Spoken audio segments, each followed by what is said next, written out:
So guys, good morning sa inyo. Yung daliri ko, ito po, Rebel, hindi pa po ako magaling. Ito, papakita ko po sa inyo kasi may nagsabi po sa akin kung paano magtanggal ng paypay tsaka ng bias. So papakita natin to. Pero huwag kayo mag-expect sa akin na mabilis ako kasi may sugat pa po ako. Hindi pa po siya magaling. Pero gagawin ko yung the best ko. Tara. So guys, una po, putulin niyo po yung ulo. May joint po yan. Ayan yung joint nyo. Patatamaan nyo lang yung joint. O, diba? Ulo na siya.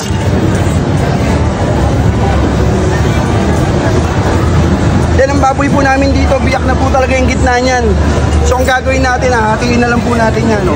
Biyak na po yan.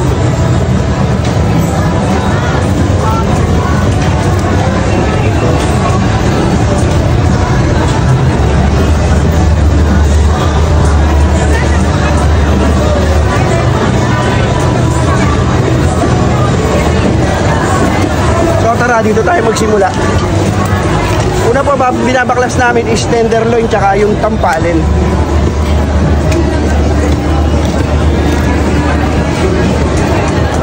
Kadikit po yung tenderloin tsaka tampalin na yan.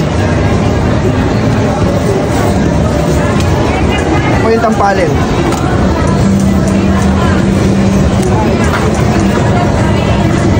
Ito ba yung tenderloin?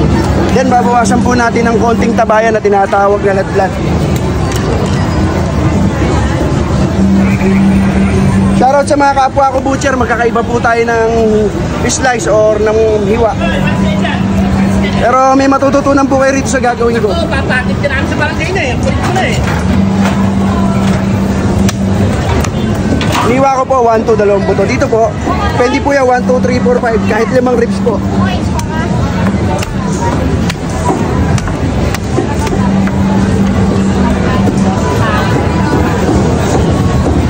Kuhain nyo lang yan, oh. Yan. Medyo malaking baboy. Hindi ako makakapit, eh, oh. Ito po yung tinatawag na ribs. Magkadikit po yung pata at saka ribs na pata. Yun lang po pang tagal yan.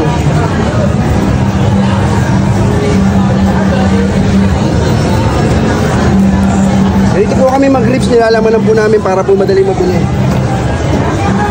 And then tatanggalin niyo po yung mga dugo-dugo na yan.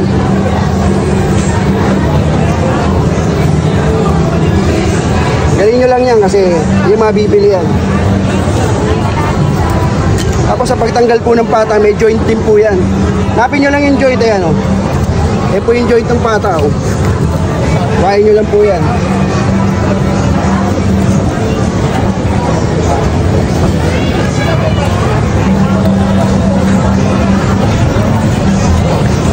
Ngayon ganyan po kami magpata, may laman po, tapos pinuputol namin dito. Ako sa itan po natin yan.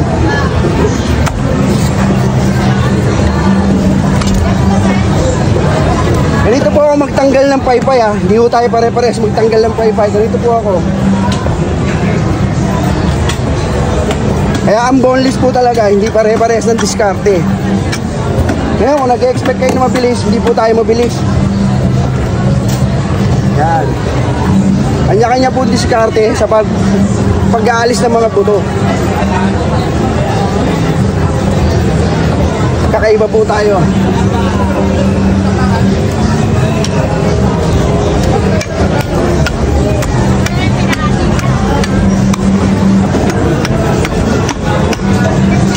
So inuulit ko, hindi pa ako makakapit ng maayos pero ayaw natin baklasin yan. Tapos tatanggalin nyo yan deleted na kadikit. Iwain nyo lang po yan. Oh.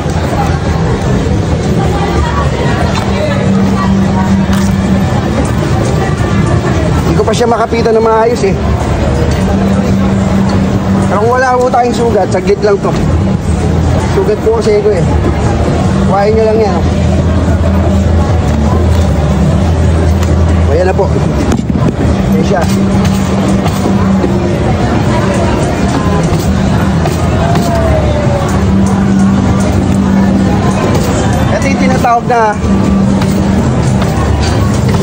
Ito yung tinatawag na pigi or ham leg sa amin yan. May joint din po yan. Paano putulin yung pata? Alam po yung pinaka-joint niya yan. Yan o, yan. Ayan. Yan. Tatamaan nyo lang yung joint na yan. Yan o. Tapos mababaklas nyo na kaagad yan. Tapos ito po yung tinatawag na takob. Kuhain nyo lang po yan o. Dali lang ho ikat to. Then nilalamanan din ho namin to para mabenta na maayos. Tapos sa pagtanggal po ng pigi, ay ang pagtanggal ng bias, ito lang po. Alam po yan. Dali lang ho yan tanggalin. Napaka basic. Ayan po. May mga litid po yan sa gilid, tatanggalin nyo lang po yan.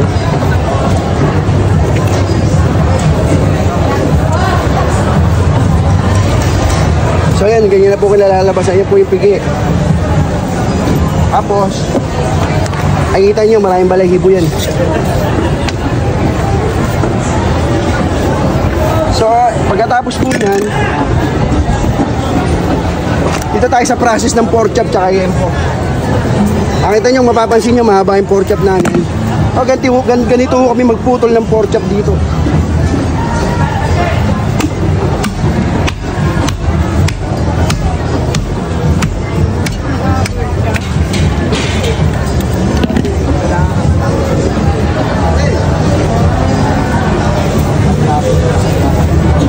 Pork chop na yan.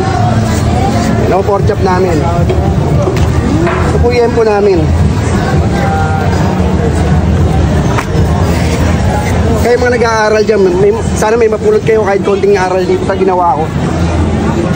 Then same lang po yan kalating baboy sa ginawa natin ng umpisa. Ito lang po yan.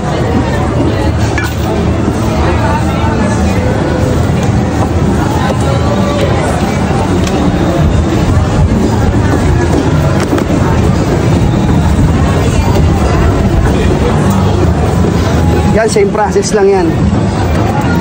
Unahin natin yung tenderloin tsaka yung tampalin.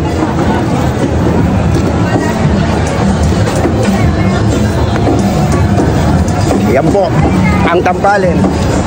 Po yung tenderloin. Tenderloin. Then bawasan uli natin ang taba. Habang tinatawad na ladlad. Para malinis po ang baboy pagka display natin.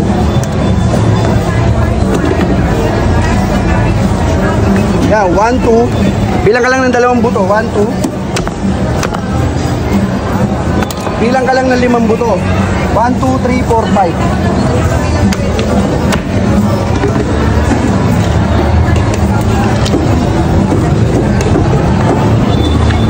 Ganyan, gaya na sinabi ko.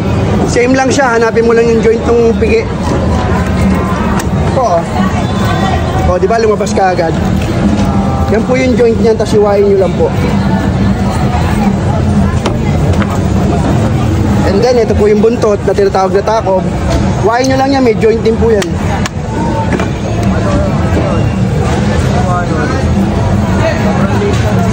Tapos lalamanan nyo po para po madali mabili.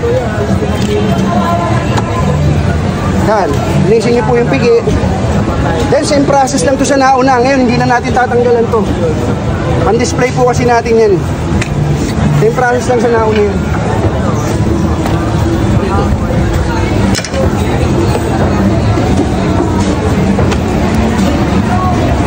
So ito yung kasim. Same process pa rin sa ginawa natin yan dun sa nauna.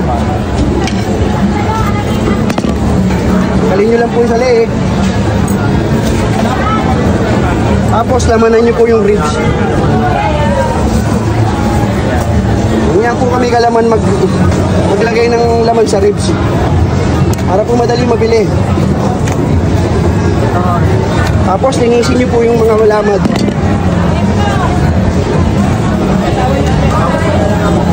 Linisin nyo lang yan. Tapos po, iiwain nyo rin po yung joint. O, labas po yung joint yan. Ito.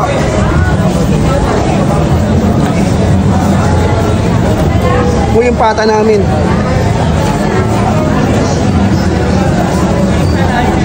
Yan, ganyan po kami kalaman magpata.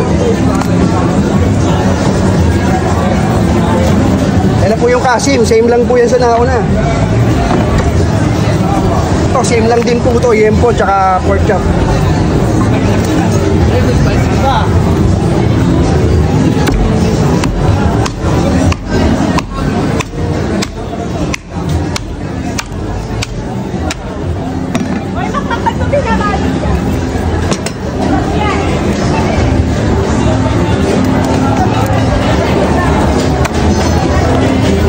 So yun na po yung pork chop natin. Ito na po yung yempo, okay? Thank you po sa lahat ng kabutcher natin. Sana may napulot kay Aral. Then thank you kay Ryan Evangelista. Yan po yung araw-araw natin na cameraman. Napakalapit po niya. Let's G!